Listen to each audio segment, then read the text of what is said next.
자, 제4장 경우의 수와 확률, 원순열에 대해서 알아보도록 하겠습니다.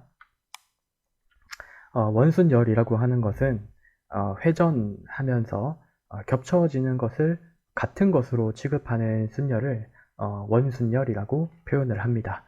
자, 여기에서 회전을 시킨다라고 하는 특별한 이제 조작을 하고 있는데요.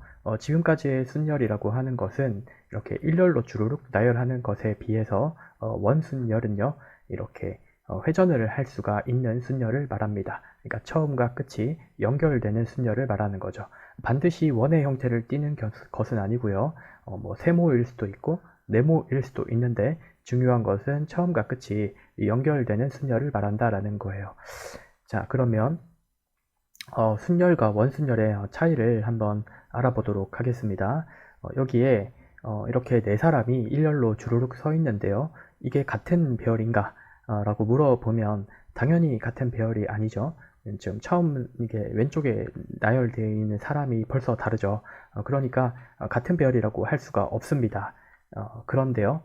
이 사람들을 원탁에 앉힌다고, 순서대로 앉힌다고 한번 해볼까요? 이렇게 첫 번째 남자, 그리고 여자, 그 다음에 여기 녹색 옷 입은 여자, 그 다음에 하늘색 옷 입은 남자, 이렇게 네 사람이 이렇게 반시계 방향으로 돌아가면서 순서대로 첫 번째 자리, 두 번째 자리, 세 번째 자리, 네 번째 자리에 이렇게 앉는다라고 해보겠습니다. 이 경우도 마찬가지 이렇게 똑같이 첫 번째 자리, 두 번째 자리, 세 번째, 네 번째 자리에 앉는다라고 가정을 해볼게요.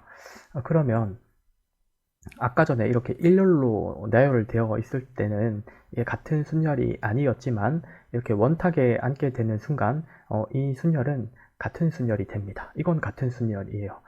왜 그런 걸까요? 왜 그러냐면 여기에서 이렇게 한 바퀴 돌려볼까요? 지금 별 표시가 안 되는데 이렇게 오른쪽으로 시계 방향으로 반시계 방향이죠. 반시계 방향으로 이렇게 한 칸씩 자리를 옮겨서 이렇게 회전을 했다. 90도만큼 회전을 했다라고 생각을 해볼게요. 그러니까 하늘색 옷 입은 사람이 여기 검은색 옷 입은 남자 자리에 가고 이 검은색 옷 입은 남자는 빨간색 옷 입은 여자 자리에 가고 이렇게 한 칸씩 자리를 옮겨서 앉았다라고 해보면 이 완전히 똑같죠. 겹쳐지겠죠. 그렇게 되면 이거는 같은 경우라고 보는 거예요. 실제로 이렇게는 앉아 있지만 회전하면 겹쳐지기 때문에 이렇게 앉거나 이렇게 앉거나 이 두 가지는 어차피 같은 경우야 라고 보는 것이 원순열인 겁니다. 그래서 순열과 원순열의 차이는 회전을 할 수 있고 없고의 차이도 있고요. 그 다음에 회전을 하였을 때 겹쳐지면 한 가지로 취급한다라고 하는 점에서 큰 차이점이 있습니다. 자, 이걸 좀 더 기호화해서 표현을 해보면요. A, B, C, D 이렇게 앉아 있는 것과 그 다음에 D, A, B, C 이렇게 앉아 있는 것이 완전히 똑같을까요? 요거 한번 생각을 해볼까요?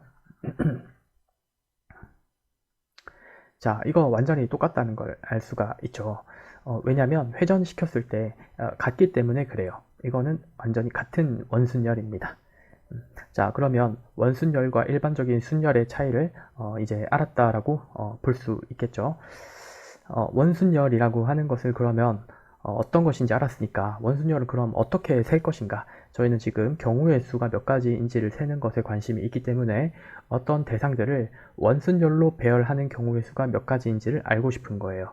자, 그렇게 하려면요, 이 세 가지 이제 스텝에 따라서 경우의 수를 세주면 됩니다. 첫 번째는요, 먼저 회전을 시키면서 겹쳐지는 곳을 찾습니다. 왜냐하면 그 곳이 전부 한 가지로 취급되기 때문이죠. 그런 다음에 두 번째, 기준을 배치해요. 한 명을 배치를 시킵니다.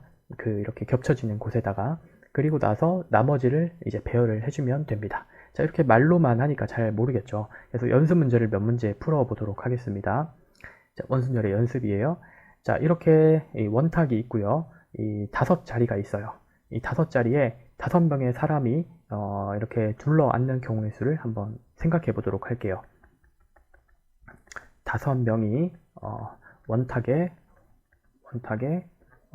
둘러 앉는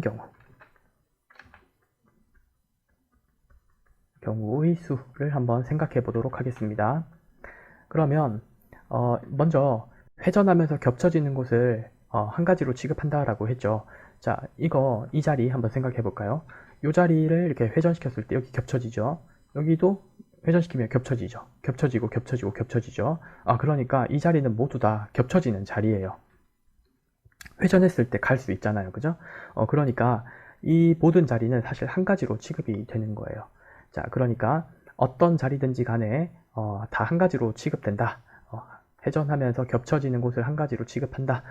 자, 이거 무슨 말 뜻인지 조금 이해가 가실까요? 자, 그런 다음에 기준을 배치해야 돼요. 자, 기준을 배치할 때는요. 자, 5사람이 있는데요. 하나, 둘, 셋, 넷, 5사람이 있는데 자, 아무 사람이나 괜찮습니다. 아무 사람이나 이 자리에 앉는 경우의 수를 한번 생각을 해 볼게요. 그러면 자, 여기 A라고 하는 사람이 여기에 이렇게 앉던가 아니면 여기에 앉던가 여기 앉던가 여기 앉던가 여기 앉아도 전부 다 같은 경우예요. 왜냐하면 자, 여기 앉았다고 가정해 볼게요. 그러면 여기 앉으나 여기 앉으나 어때요? 회전하면은 겹쳐지잖아요. 한 가지잖아요. 그러니까 첫 번째 사람이 이 원탁 5자리의 자리 중에서 앉는 경우의 수는요 오직 한 가지밖에 없어요. 따라서 첫 번째 사람이 원탁에 앉는 경우의 수는 한 가지입니다. 한 가지. 왜냐? 처음 사람이 딱 앉았을 때는 이렇게 회전시키면 다 겹쳐지기 때문에 그렇다는 거죠. 자, 그러면 첫 번째 사람 여기 앉았다고 가정을 한번 해볼게요. 뭐 어디 앉으나 다 똑같은 경우니까. 자, 여기 앉았다 가정을 해버리면 이 사람이 이제 뭐가 되냐면요. 기준이 되는 거예요. 기준. 자, 이 사람이 기준이 되어서 왼쪽과 오른쪽 한 칸 떨어진 곳, 그리고 왼쪽에 2칸 떨어진 곳, 오른쪽에 2칸 떨어진 곳, 이렇게 나머지 자리들은 전부 구분이 되져 버려요. 자, 그래서 나머지를 배열하는 경우의 수는요, 이제 어떻게 세면 되냐면 일반적인 배열 세는 것처럼 세면 됩니다. 자, 두 번째 사람이 들어가는 경우의 수는요, 4가지가 되는 거예요. 왜냐? 여기랑 여기는 이제 회전시켰을 때 겹쳐지지가 않아요, 더 이상. 왜냐? 이 기준 때문에 그래요. 만약에 여기 앉은 경우라고 해볼까요? 여기 앉았을 때랑 여기 앉았을 때랑 같으냐라고 물어보면요, 전혀 아니죠. 여기 앉았을 때랑 여기 앉았을 때를 회전시켰을 때 겹쳐질 수가 없죠. 여기랑 여기가 똑같다고 말할 수가 없죠. 이렇게 회전시켰을 때 같아지지 않잖아요. 마찬가지 여기도 겹쳐지지 않아요. 여기 앉았을 때랑 여기 앉았을 때 겹쳐지지가 않죠. 그래서 이 자리는 이제 모두 구분이 되는 거라서 4가지. 마찬가지 방법으로 이 사람도 3가지, 이 사람 2가지, 이 사람 1가지. 이렇게 되어서요. 전부 그리고니까 A가 앉고 그 다음이 앉고 그 다음이 앉고니까 전부 다 곱하기 해주면 되는 겁니다. 따라서 24가지의 경우의 수가 있을 수가 있겠다라는 겁니다. 자, 그러니까 일반적인 배열과 차이가 나는 곳이 어디냐면 이렇게 처음에 이 처음 사람이 앉을 때가 차이가 나요. 처음 사람이 앉을 때. 처음 사람이 딱 앉고 나면 그 다음은 이 4사람 일렬로 배열하는 거랑 똑같죠. 그래서 처음 사람을 배치하는 경우의 수만 잘 생각해 주시면 됩니다. 자, 연습을 조금만 더 해볼게요. 이렇게 세모난 탁자가 있다라고 해볼게요. 조금 특이하죠? 이렇게 세모난 탁자에 6자리가 있어요. 이 6자리에 앉을 수 있는 6사람이 이 탁자에 둘러앉는 경우의 수를 한번 생각해 보겠습니다. 그러면 이렇게 사람이 총 6사람이 있을 건데요. 자, 여기 처음 사람이 앉을 경우의 수가 몇 가지인지 한번 세보도록 할게요. 자, 여기 앉을 때랑 똑같은 경우가 언제일까요? 여기. 자, 여기 앉는 경우랑 똑같은 경우가 언제냐라고 물어보면 회전시켰을 때 겹쳐지는 부분을 말해요. 여기죠, 여기. 여기 겹쳐지죠, 회전시키면. 이렇게 회전시키면 겹쳐지죠. 또 어디냐면 여기랑 겹쳐지죠. 그러니까 지금 제가 주황색으로 동그라미 친 3개 부분은 전부 한 가지로 취급이 되는 거예요. 어디 앉던지 간에 회전시키면 겹쳐지니까 한 가지로 취급합니다. 자, 그리고 여기 파란 색깔 부분은 회전시키면 여기랑 겹쳐지죠. 또 여기랑 겹쳐지죠. 그러니까 첫 번째 사람이 앉을 경우의 수는요, 2가지예요. 이 주황색 자리에 앉거나 파란색 자리에 앉거나 어차피 어디 앉든 회전시키면 똑같으니까 여기 앉아도 되고 뭐 여기 앉아도 되는 거예요. 자, 이렇게 처음 사람이 앉고 나면 이제 이 사람을 기준으로 해서 나머지 자리들은 전부 구분이 됩니다. 따라서 5사람은 일반적으로 배열하는 것과 같이 배열을 해주시면 돼요. 이 사람이 두 번째 사람이 들어갈 경우의 수는요 5자리 남았죠. 그 5자리 중에서 하나 들어갈 거니까 5가지, 그 다음은 4가지, 그 다음 3가지, 그 다음 2가지, 자리 하나밖에 안 남았으니까 1가지. 이렇게 해서 전부 그릭으로 연결되니까 곱의 법칙 곱하기 해주면 되는 겁니다. 그러면 120 곱하기 2니까 240가지의 경우의 수로 6사람이 원탁에 둘러앉을 수가 있겠다라는 걸 알 수가 있게 된다는 겁니다. 이 경우도 마찬가지. 처음 사람이 자리에 앉는 경우의 수만 조금 이제 특이하게 세줬고, 나머지는 일반적으로 5사람 배열하는 것은 일반적인 순열이었죠. 그래서 처음 사람이 어떻게 들어갈 것인지를 잘 결정해 주시면 됩니다. 자, 마지막으로 하나만 더 해볼게요. 이번에는 이렇게 10자리가 있어요. 이렇게 직사각형 모양의 탁자가 있고, 이런 탁자에 10사람이 둘러앉는 경우의 수를 생각을 해 볼 겁니다. 그러면 10사람, 둘, 셋, 넷, 다섯. 첫 번째 사람이 들어가서 이제 앉을 경우의 수를 먼저 생각을 해 줄 건데요. 겹쳐지는 부분을 찾으라 이렇게 말씀드렸죠. 자, 여기랑 겹쳐지는 부분이 어딜까요? 자, 뱅글뱅글 돌리면 이 탁자를 뱅글뱅글 돌려보세요. 뱅글뱅글 돌리면서 겹쳐지는 부분은 바로 여기라는 걸 알 수가 있죠. 여기.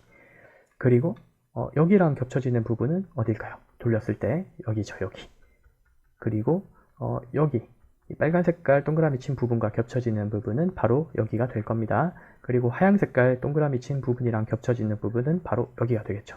그리고 이렇게 이번에는 색깔이 조금 부족하네. 검은 색깔, 이 검은 색깔로 동그라미 친 부분은 바로 여기랑 겹쳐지게 되는 거죠. 이 눈치를 채셨나요? 사실 왜 원순열이라고 하는 이름이 붙었냐면, 돌린다는 것은 돌리는 기준점이 있을 거예요. 이 기준점을 기준으로 해서 대칭되는 곳이 한 가지인 거예요. 그러니까 요렇게가 한 가지, 그 다음 파란 색깔 요렇게가 한 가지, 빨간 색깔 요렇게가 한 가지, 그리고 주황 색깔 요렇게가 한 가지였죠. 그래서 총 이 사람이 앉을 수 있는 경우는 빨간색, 파란색, 주황색, 하얀색, 검은색 자리 중에서 어느 한 가지일 거니까요. 5가지가 될 거예요. 그리고 나머지 9명은요. 이제 이 사람이 들어감으로 인해서 전부 구분이 됐어요. 그렇기 때문에 일반적인 배열로 9팩토리얼 이렇게 세워주시면 된다는 겁니다. 방금 전 문제도 여기 이 파란 색깔 기준으로 해서 뱅글뱅글 돌렸을 때 겹쳐지는 부분이 이렇게 3가지였고, 여기도 이제 이렇게 3가지였습니다. 이렇게. 자, 원순열은요, 중요한 이 스텝이 3가지였죠.